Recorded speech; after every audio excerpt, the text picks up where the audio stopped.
जय भगवान बहुते कर्जा गुआम काहे के क्लिनिक खोलले बानी। दू चार गो ऐसन गाहक भेजी कि हमार दिन दासा हरियर हो जा। जय भगवान।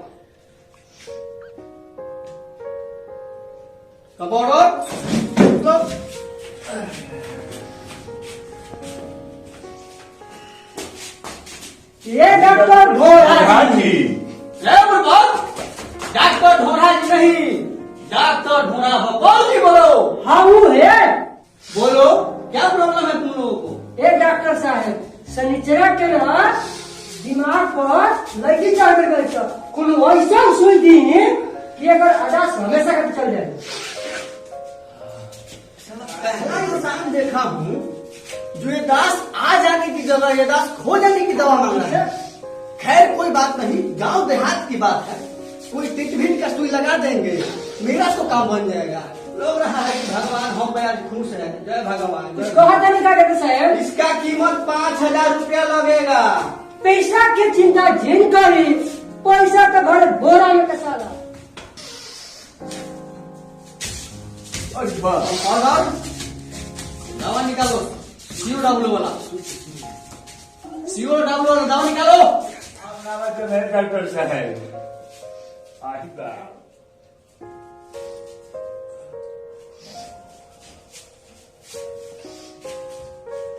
शनिचर घबरा मत, तोने से दिखाई बाद में मजा आई तो हम बानी। ठीक है, लगा इसको।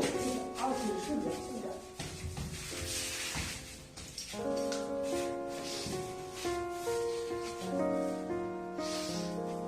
बाप रे बाप, अरे सुनते ही चक्कर पर हमारे रे बाप रे बाप जान दे।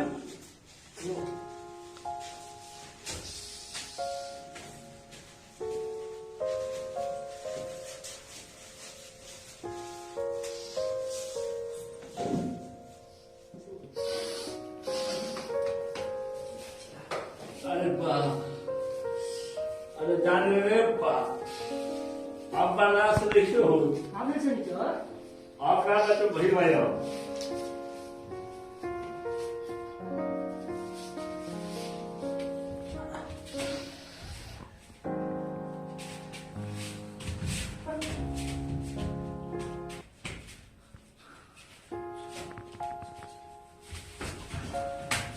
कंपाउंडर COWMPR की दवा 6 बूंद नाक और मुंह में इसको डाल दो।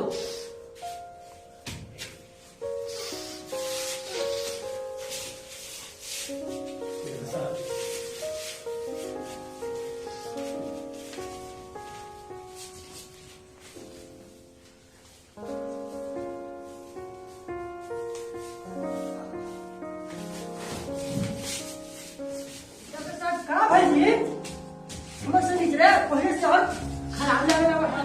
शनिचरा तो काहे छटपटाता।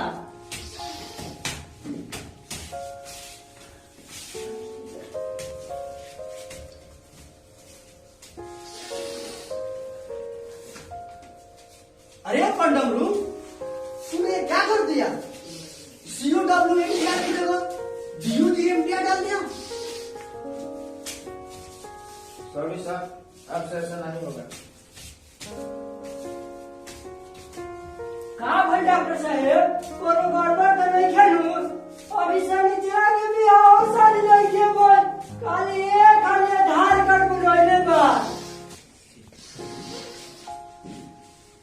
देखिए दारू जी, COWMPR यानी गाय की मूत्र।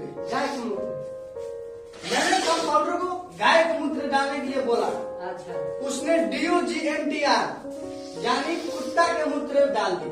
कुत्ता के मूत्र सब ठीक हो जाएगा, कोई घबराने की बात नहीं है। थोड़ा कड़क होता है। ठीक हो जाए। हाँ ठीक हो जाएगा।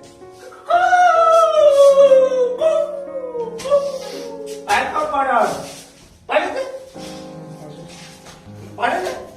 लागत है कि कुत्ता के मूत्रवा एकरा किडनी पर असर पड़े बा।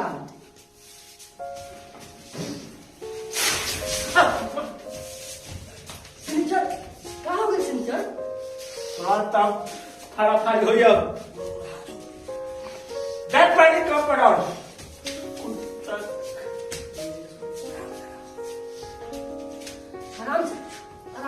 चल सड़क जाई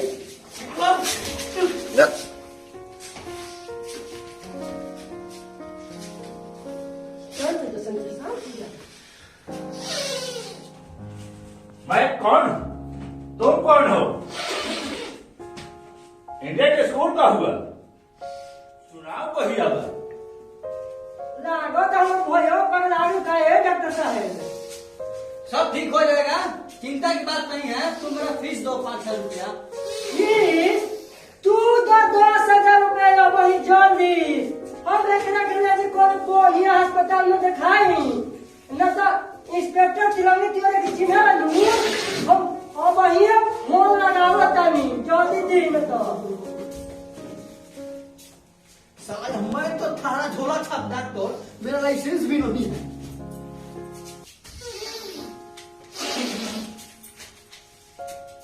ले तो